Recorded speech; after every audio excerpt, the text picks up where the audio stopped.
இது ஃபர்ஸ்ட் மலேசியாவின் செய்திகள் உங்களுக்காக.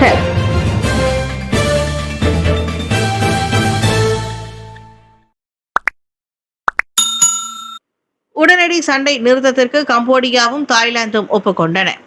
மீண்டும் தொடங்கிய மோதலை முடிவுக்கு கொண்டு வரும் வகையில் தாய்லாந்தும் கம்போடியாவும் சனிக்கிழமை நண்பகல் தொடங்கி உடனடி சண்டை நிறுத்தத்திற்கு ஒப்புக்கொண்டன.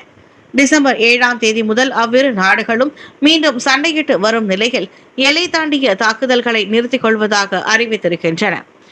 சிறப்பு பொது எல்லை செயற்குழுவின் 3வது கூட்டத்தில் கலந்து கொண்ட பின்னர் இரு நாடுகளின் தற்காப்பு அமைச்சர்களும் நேற்று கூட்டு அறிக்கையில் கையெழுத்திட்டனர்.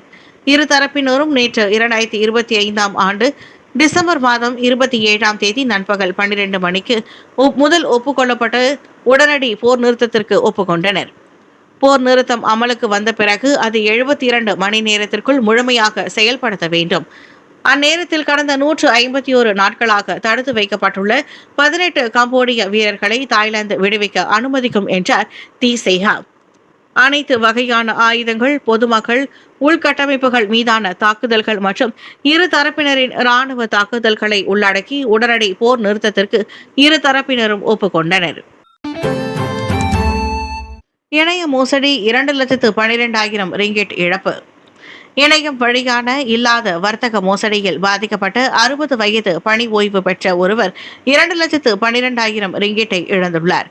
இந்த விவகாரம் தொடர்பில் டிசம்பர் 26ஆம் தேதி தங்கள் தரப்புக்கு போலீஸ் புகார் கிடைத்ததாக கோத்ததிங்கி மாவட்ட போலீஸ் தலைவர் சூப்பரிண்டென்டென்ட் யூசுப் ஒத்தமான் தெரிவித்தார்.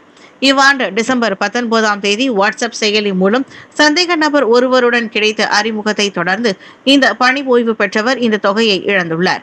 மின்சார பொருட்கள், கணினி, ஆடைகள் மற்றும் இதர சில பொருட்களை தமது செயலி மூலம் மீண்டும் விற்பதற்கு மலிவான விலையில் வழங்குவதாக சந்தேக நபர் கூறியுள்ளார். தாம் ஏமாற்றப்படுவதை அறியாமல் பாதிக்கப்பட்டவர் சந்தேக நபருக்கு சொந்தமான கணக்கில் பலமுறை பணத்தை மாற்றியுள்ளார். அதன் பின்னர் சந்தேக நபரின் தொலைபேசி எண் முடக்கப்பட்டிருந்ததால் அவரை தொடர்பு கொள்ள முடியாமல் போனது. இந்த விவகாரம் தொடர்பில் விசாரணை அறிக்கை திறக்கப்பட்டுள்ளதோடு குற்றவியல் சட்டம் செக்ஷன் 420 கீழ் விசாரணை மேற்கொள்ளப்படுவதாக யூசுப் நேற்று வெளியிட்ட ஒரு அறிக்கையில் குறிப்பிட்டுள்ளார். நேற்று தொடங்கி இரு மாநிலங்களில் தொடர் கனமழை பெய்யும்.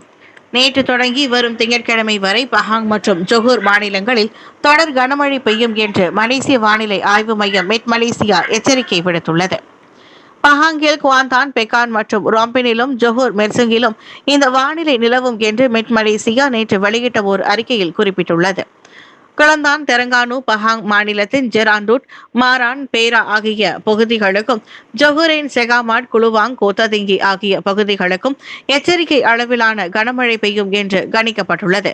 இதனிடையே நேற்று 7 மாநிலங்களிலும் லாபுவான் கூட்டரசு பிரதேசத்திலும் இடியுடன் கூடிய கனமழை மற்றும் பலத்த காற்று வீசும் என்று எதிர்பார்க்கப்படுகிறது. பேராக்கில் பதாங் பாடாங், பஹாங்கில் கேமரன் மலை, லிபிஸ் மற்றும் நெகிரி செம்பிலானின் கோலபிலா, ஜெம்போல், தம்பின் ஆகிய பகுதிகளில் மோசமான வானிலை நிலவும் என்று மெட் மலேசியா கணித்திருக்கிறது. மந்திரி பெசாருக்கு எதிராக செயல்படுமாறு பெர்லிஸ் பிரதிநிதிகளுக்கு அறிவுறுத்தவில்லை முஹிதின். பெர்லிஸில் உள்ள 5 சட்டமன்ற உறுப்பினர்களுக்கு ஷுக்ரி ராம்லிக்கு மந்திரி பெசார் பதவியில் இருந்து ஆதரவை வாபஸ் பெறுமாறு பெர்ச்சத்து உத்தரவு பிறப்பித்ததாக கூறப்படுவதை பெர்ச்சத்து தலைவர் முஹிதின் யாசின் மறுத்துள்ளார். பெர்லிஸ் ஆட்சியாளர் அலுவலகத்தால் அறிவுறுத்தப்பட்ட பின்னரே பெர்ச்சத்து அந்த பதவிக்கான வேட்பாளரின் பெயர்களை சமர்ப்பித்ததாக முஹிதின் கூறினார். பெர்ச்சத்துவை சேர்ந்த பெர்லிஸ் மாநில சட்டமன்ற உறுப்பினர்களுக்கு சட்டப்பூர்வ அறிவிப்புகளில் எஸ்டிஸ் கையெழுத்திட எந்த அறிவுறுத்தலும் பிறப்பிக்கப்படவில்லை என்பதை நான் வலியுறுத்த விரும்புகிறேன். அதன்படி இந்த விஷயத்தில் உண்மைகளை உறுதிப்படுத்த பெர்லிஸில் உள்ள கட்சியின் சட்டமன்ற உறுப்பினர்களிடம் இருந்து பெர்ச்சத்து விளக்கங்களை கேட்கும் என்று அவர் நேற்று ஓர் அறிக்கையில் தெரிவித்தார். ஷுக்ரியின் தலைமையின் மீது நம்பிக்கை இழந்துவிட்டதாக கூறி பெர்லிஸ் ஆட்சியாளரிடம் சட்டப்பூர்வ அறிவிப்புகளை சமர்ப்பித்ததாக கூறப்படும் 8 பேரில் 5 பெர்ச்சத்து சட்டமன்ற உறுப்பினர்களும் அடங்குவர். பெரிக்கத்தான் தேசிய தலைவரான முஹிதின் கூட்டணியின் ஒவ்வொரு கூறு கட்சிகளும் எழும் பிரச்சினைகளை விவேகத்துடனும் கையாளவும் பெர்லிஸில் நிர்வாகத்தின் ஸ்திரத்தன்மை மற்றும் தொடர்ச்சியை உறுதி செய்யவும் வழிமுறைகள் மீது நம்பிக்கை தெரிவித்தார். பேராக் மாநிலத்தில் கல்வி தோட்டத்தின் வழி தமிழ் பள்ளி மாணவர்களுக்கு உதவிகள். தமிழ் பள்ளி மாணவர்களின் கல்வி மேம்பாட்டிற்காக பேரா மாநில அரசாங்கம் வழங்கிய 2000 ஏக்கர் நிலத்தை பேராக் மாநில இந்தியர் கல்வி மேம்பாட்டு அறவாரியம் நிர்வகித்து வருகிறது. இந்த அறவாரியத்திற்கு மாநில அரசு ஒத்துழைப்பை வழங்கும் என்று அதன் ஆட்சிக்குழு உறுப்பினரும் இந்திய விவகாரங்களுக்கான தலைவருமான டத்து ஆ சிவனேசன் கூறினார். பேராக் மாநில இந்தியர் கல்வி மேம்பாட்டு அறவாரியம் அதன் செயல் திட்டத்தை மேலும் விரிவாக்கம் செய்ய வேண்டும் என்று சிவனேசன் கேட்டுக் கொண்டுள்ளார். இந்த 5 வருடம் முடிந்தவுடன் மறுநடவும் வரும். ஆனால் அப்பொழுது அவர்களுக்கு கடன் எதுவும் தேவைப்படாது. அந்த தோட்டம் தனித்து செயல்படும். நிர்வாகம் முக்கியமானது. அது நல்ல நிர்வாகம். வரக்கூடிய வருமானத்தை மாணவர்களின் மேம்பாட்டிற்காக முழுமையாக பயன்படுத்துவார்கள் என்று பேராக் மாநில அரசாங்கம் நம்புகிறது என்றார் அவர். நேற்று பேராக் மாநில அரசாங்க அலுவலகத்தில் உள்ள பல்நோக்கு மண்டபத்தில் மாநில இந்தியர் கல்வி மேம்பாட்டு அறவாரியம் 134 தமிழ் பள்ளி மாணவர்களுக்கு பயிற்சி புத்தகங்கள் வழங்கும் நிகழ்ச்சியில் கலந்து கொண்ட பின்னர் செய்தியாளர் சந்திப்பில் அவர் இத்தகவல்களை பகிர்ந்து கொண்டார். தாய்லாந்து கம்போடியா உடனடி போர் நிறுத்தம் அன்வார் வரவேற்பு. சனிக்கிழமை மதியம் 12 மணிக்கு அமலுக்கு வந்த தாய்லாந்து கம்போடியாவிற்கு இடையிலான உடனடி போர் நிறுத்தத்தை பிரதமர் டத்து ஸ்ரீ அன்வார் இப்ராஹிம் வரவேற்றுள்ளார்.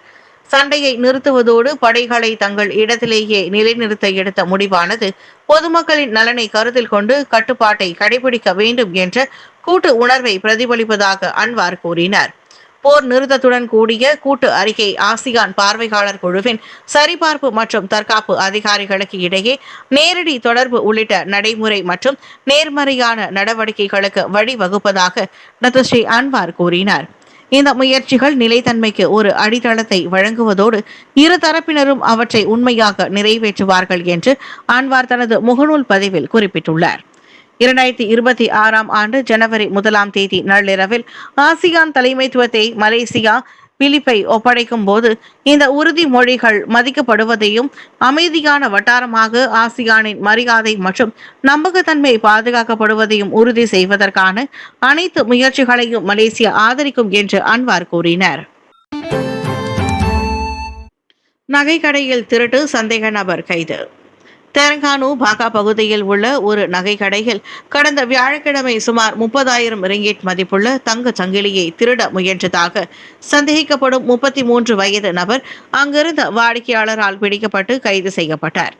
சம்பவம் நடந்த இடத்தில் மதியம் 12:20 மணி அளவில் அச்சந்தேக நபர் கைது செய்யப்பட்டதாக டுங்கோன் மாவட்ட போலீஸ் தலைவர் சூப்பரிண்டென்டென்ட் மைசூரா அப்துல் காதிர் தெரிவித்தார்.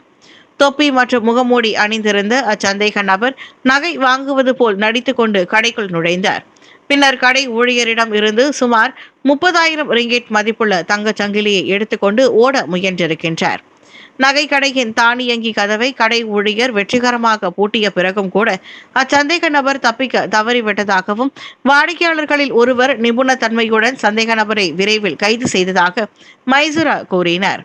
சந்தேக நபர் தப்பியோட முயன்றாலும் அந்த கடையின் கதவை பணியாளர்கள் உடனடியாக பூட்டிய போது அங்கிருந்த வாடிக்கையாளர் ஒருவர் வேகமாக ஓடி சந்தேக நபரை பிடித்ததால் அந்த ஆடவர் தப்பிக்க முடியாமல் போனது. அந்நபர் தனது மாமாவின் பெயரில் போலி பதிவு எண்ணுடன் ஒரு காரை பயன்படுத்துவது போலீஸ் விசாரணையில் தெரிய வந்திருக்கின்றது. குற்றவியல் சட்டம் செக்ஷன் 380 கீழ் இந்த வழக்கு விசாரிக்கப்பட்டு வருகிறது. ஜப்பான் நெடுஞ்சாலையில் 56 வாகனங்களை உட்படுத்திய விபத்தில் ஒருவர் பலி. மத்திய ஜப்பானின் குன்மா மாவட்டத்தில் உள்ள ஒரு முதன்மை நெடுஞ்சாலையில் 56 வாகனங்களை உட்படுத்திய விபத்தில் ஒருவர் உயிரிழந்தார். மேலும் 26 பேர் காயமடைந்ததாக ஜப்பானிய செய்தி நிறுவனம் NTV சனிக்கிழமை செய்தி வெளியிட்டுள்ளது. மினகாமியில் உள்ள கான் எட்சு விரைவு சாலையில் வெள்ளிக்கிழமை இரவு மணி 7:30 அளவில் 2 லாரிகள் மோதி விபத்துக்குள்ளானதில் அதனைத் தொடர்ந்து 10க்கும் மேற்பட்ட வாகனங்கள் தீப்பிடித்து எரிந்ததாக போலீசார் தெரிவித்தனர். பல வாகனங்கள் அடையாளம் காண முடியாத அளவுக்கு கருகியதாகவும் கூறப்பட்டது. இந்த விபத்தில் உயிரிழந்தவர் மேற்கு டோக்கியோவில் உள்ள சோஃபுவை சேர்ந்த 77 வயது பெண் என்று போலீசார் தெரிவித்தனர். பனிமூட்டமான வானிலையால் நிகழ்ந்த இந்த விபத்தில் விபத்துக்குள்ளான லாரிகள் விரைவு சாலையில் சிக்கிக்கொண்டதை தொடர்ந்து அதன் பின் வந்த கார்கள் வழுக்கும் சாலை மேற்பரப்பில் நிறுத்த முடியாமல் போனது.